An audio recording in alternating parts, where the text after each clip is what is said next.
Here we go, a story of a Japanese gamer who was transferred to another world, and especially with the body of his gaming avatar, a 8 feet tall holy knight. Despite being stuck in a gaming world, he was excited and testing his power from the game, and try to swing his sword, and he gets a grip of his powers. His powers become overpowered due to the world's magics. Despite of being skeleton, our knight gets hungry and try to teleport to somewhere else. But he can't, because he has to be somewhere else before to teleport there. Then sometime after, our hero take a little peek in the river and decided to wear his helmet and not show his skeleton face to anybody to avoid any commotion. And he calls himself Ark because it's his gaming name of the character. But this, he went to the nearest town to get something to eat, and he realized he needs some money to get his food. And he also came across a dark elf in a side valley of the town. His curiosity piqued and he tried to follow her, but lost the way and end up in the adventurous guild and had an idea to get registered. When he approaches the guild staff,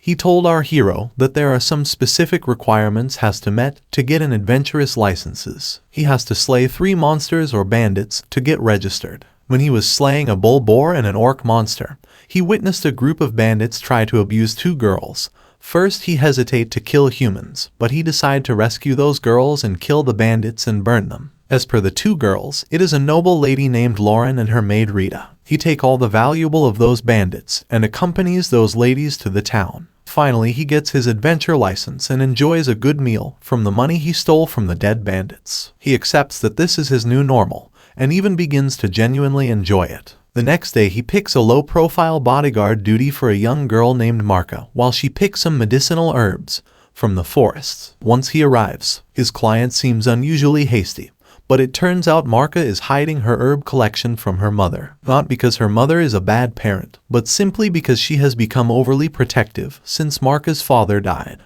During herb collecting, Ark encounters a fox-like puppy who was wounded.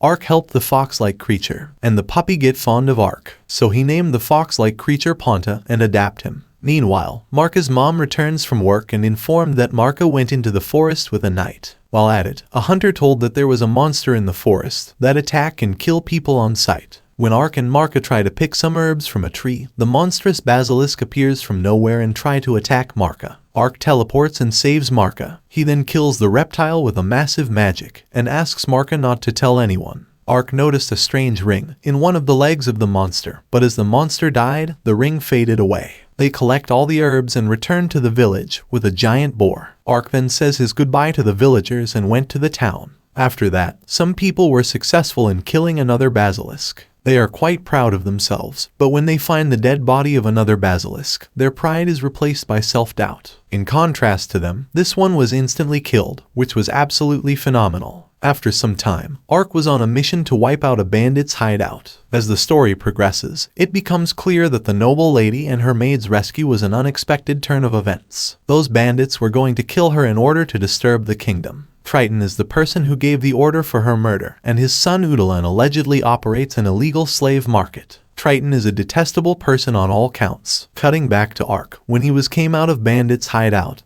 he was attacked by the dark elf girl, and she accused him for abducting elf children. But when she saw Ponta on Ark's shoulder, she stopped attacking him, because Ponta is a forest spirit animal that never trusts a bad person. Then she leaves the place. Seeing her worried, our knight offers her helping to find the children. However, the elf girl refused his help and walked away. Despite of this, our hero follows her to help her anyway, cause he is curious to know about her. They soon discovered the kidnappers who were abusing the elf children. It's Triton's son and his men who run the slave market. The elf kills the majority of them herself, but she is forced to stop when Udalan threatens her with the kid hostages. This weakens her, and things are about to go horribly wrong for a brief moment. However, Ark eventually defeats Udalan and saves the day. All of the kidnappers were killed, but Udalan escaped. Ark freed and healed all the elf children. The elf girl was surprised by Ark's legendary skills, and she believes that Ark is not just an ordinary adventurer. Soon she stated her name, Ariana,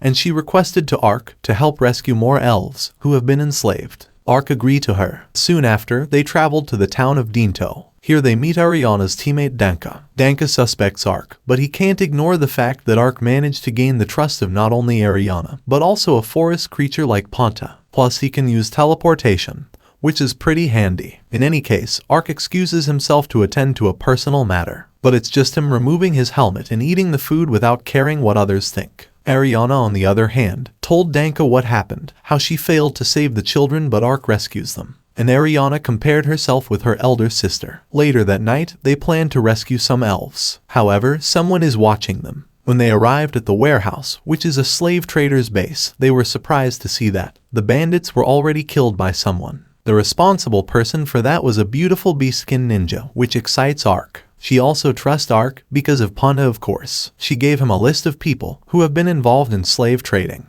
and she tipped that other slaves were kept in the mansion of Lord Triton. The ninja girl told that she was an assassin who stumbled upon the elves and saved them. Ark and Ariana went to save the elves who were held by Triton. Danka trusts Ark and leaves this matter to them. When they infiltrated the mansion, there was some ruckus, but they managed to capture Triton and his son. Now the two elves who were sexually abused by Triton gets their revenge sweetly. However, Ark was more interested in their treasury, and he told Ariane that he have to take the treasury, so the slave trader will not operate without money. She buys that lie. Then unexpectedly the mansion was bombed by someone, yet our heroes were safely escaped. Ariana invites Ark to their village, if the elder elf agrees. But this was bad news for Ark. He knew he'd be discovered, so he decides to come clean by removing his helmet. He explains to Ariana that he is this way because of a curse. Ariana is understanding. She assures him that elves are good at keeping secrets, and perhaps the elder elf knows how to fix him. Meanwhile, the king of Olaf gathers his sons and daughter to hear their reactions to the slavery rumors. It could be disastrous because the king does not want to violate the human-elf peace treaty. They decide to contact each other after a brief discussion. The king, however, is unaware of his son's hidden agendas. His daughter, on the other hand, is aware that one of them is involved in the slave trade,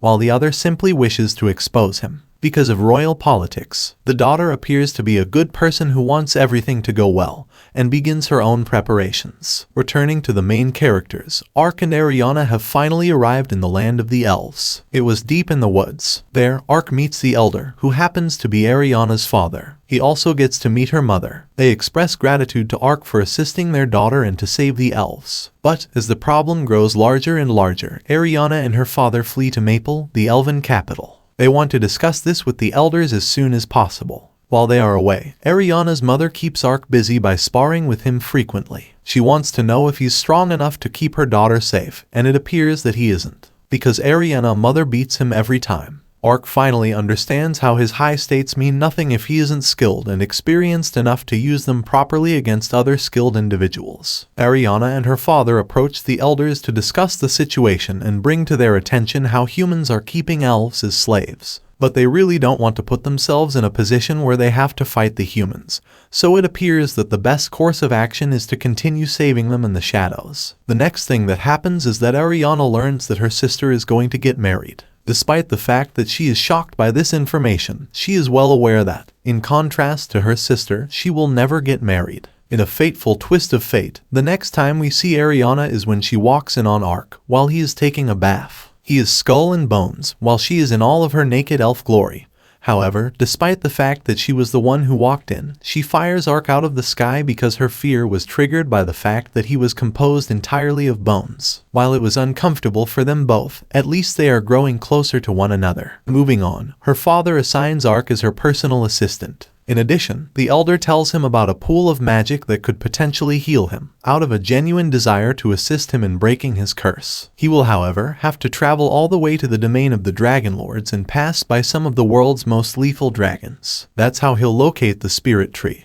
And since getting to the magic pool sounds like quite the hassle, he begins to doubt the veracity of the tale he invented for himself. Is this truly a curse? He then tries casting a spell to break the curse on his right hand and is surprised to see that it briefly returns to normal. Bingo! He is indeed cursed, and that magical pool can undoubtedly restore his humanity. He then travels to the kingdom's capital with Ariana. While on the way hunting slave owners, they are warned to watch out for wolves who crave attacking travelers while they are on their journey. Then there is Juliana, the king's daughter, who is currently traveling to Limbold, a city with strong ties to elves. She wants to know more about the current state with the elves. Juliana's older sister married to the ruler of this place. Back to Ariana and Ark, she appears to be prepared to hunt down some of those wolves, because her sister would look really good in a wedding veil made from their fur. Sure enough, the wolves embrace them quickly. When Ark notices a magic ring on their leader, he was immediately intrigued. It resembles the one he saw in the basilisk that he eventually kills. The ring, which inexplicably prompts the wolves to simply excuse themselves and depart. This supports Ark's suspicion that the monster's suspicious behavior is due to the rings. As this is happening, Pondon notices some turmoil in the air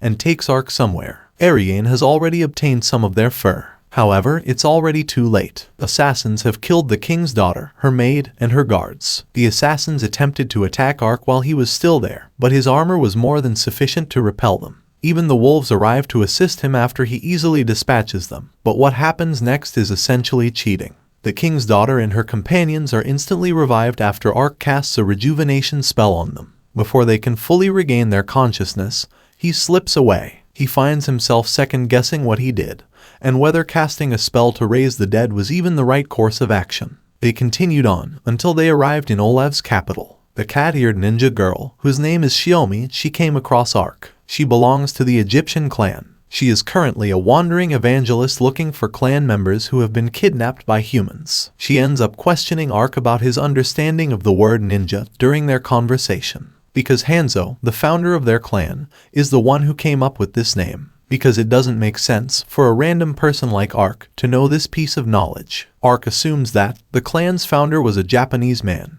because of his name was Hanzo. Ariana then nods in approval as Shiomi asks for their assistance. In another place, the slave trader and slave-owning king's son is upset that neither the wolves nor the assassins killed his sister. Shiomi wants the other two in the gang to cause a scene while attacking a specific slave market, so that she can invade other markets while the commotion is still fresh. She also introduces another ninja named Goemon. At this point, Ark has begun to notice the pattern in how Hanzo used the names of famous ninjas from earlier in Japan. In his clan, even though Goemon isn't a cute girl like Shiomi, he is a large, bulky man who is nearly Ark's size. The two of them initially try to compete against one another, but they soon become best friends. They even compete when invading the market to see who can decapitate the most guards. But because they're boys, they go overboard, and Shiomi and Ariana just observe. When the attacks on the slave markets are made known to the king's evil son, he decides to send more soldiers to strengthen security. But they couldn't end up competing with the girls. More and more slaves are being set free by Ariana and Shiomi. Goemon was performing remarkably well. As a result, he sent Ark to join the girls. They were successful in freeing the beast people because Goemon was strong enough to fend off the reinforcements. But none of Ark, Ariana, or even Shiomi could have foreseen the pitiful sight they were about to witness. As they continue their search, they come across a cell that is filled with the corpses of slaves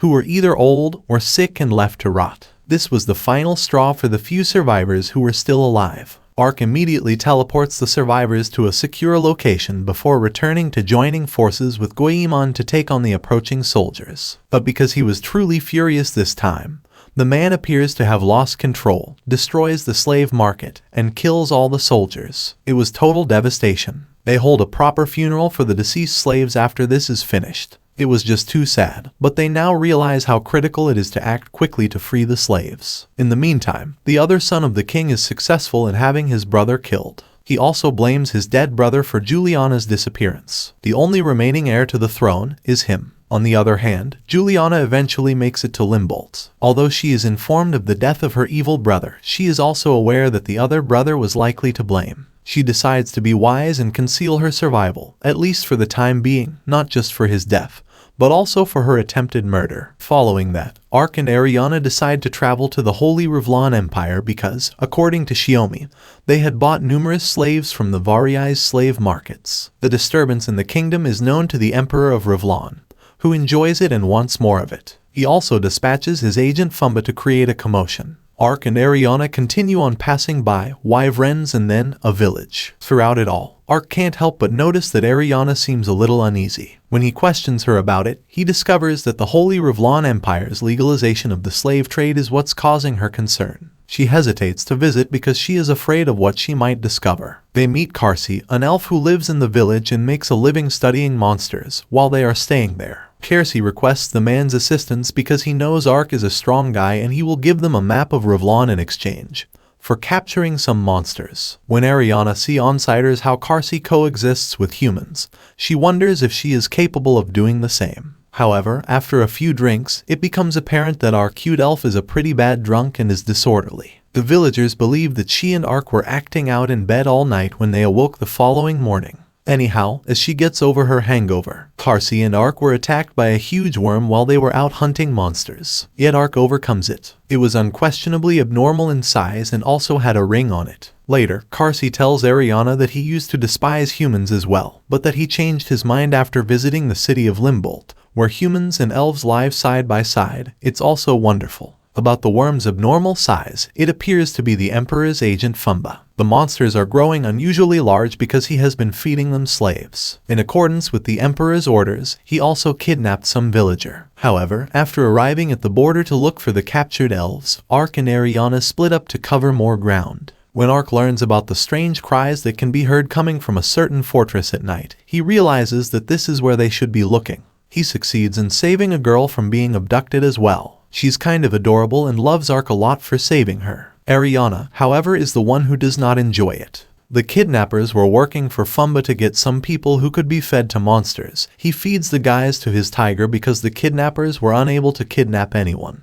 After returning there, it is discovered that the slaves were brought to the fortress about 4 months ago. There is an underground chamber and everything. They enter and look, but ultimately come across and notice Fumba himself. He manages to deceive Ariana into believing that she is simply practicing with her sister while she is actually attacking. She was under mind control, but Ponta and Ark were able to help her escape. Then Fumba describes how he can constrain monsters to follow him. Ark then inquires about the elves, to which he responds that they were either fed to his animals as food or used as subjects for experiments. And once more, that was it. Ark was furious and slaughtered the man's pet tiger before destroying all of his other supposed pets. Shiomi appears out of nowhere and uses her water ninjutsu to save Ariana, who appears to be in danger. Ariana was indeed rescued by ninjutsu, and then claims that her clan's members have already dealt with the other monsters. We believe Fumba was completely and totally defeated. Despite the fact that his greatest monster was still dormant, he declares just before running away that it is about to awaken. The group is then transported outside the fortress by Ark, where they come face to face with a sizable 5-headed hydra. It breathes fire at them, but Ark shields them with his body. He makes the decision to remain behind so that the hydra is kept busy while the others pursue Fumba. To combat the hydra, Ark calls forth an infernal demon. The girls use a fiery sword to set Fumba on fire while they prod him into attacking.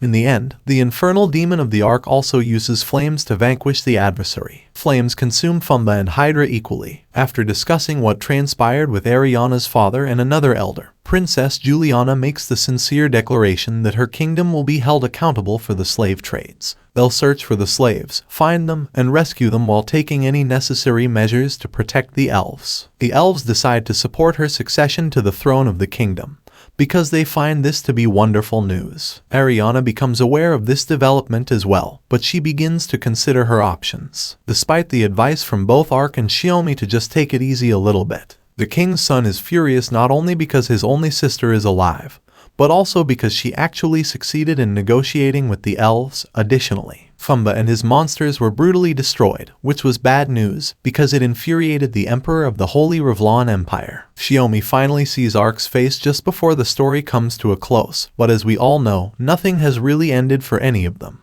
By signs, they continue their journey. For a human body, Ark still needs to travel to the Dragon Lord's realm. Yes, you're right. The light novel continues the story. The video has ended at that point. As always, please subscribe to the channel if you enjoyed what you saw. I'll be posting many more videos like this. I thank you for watching.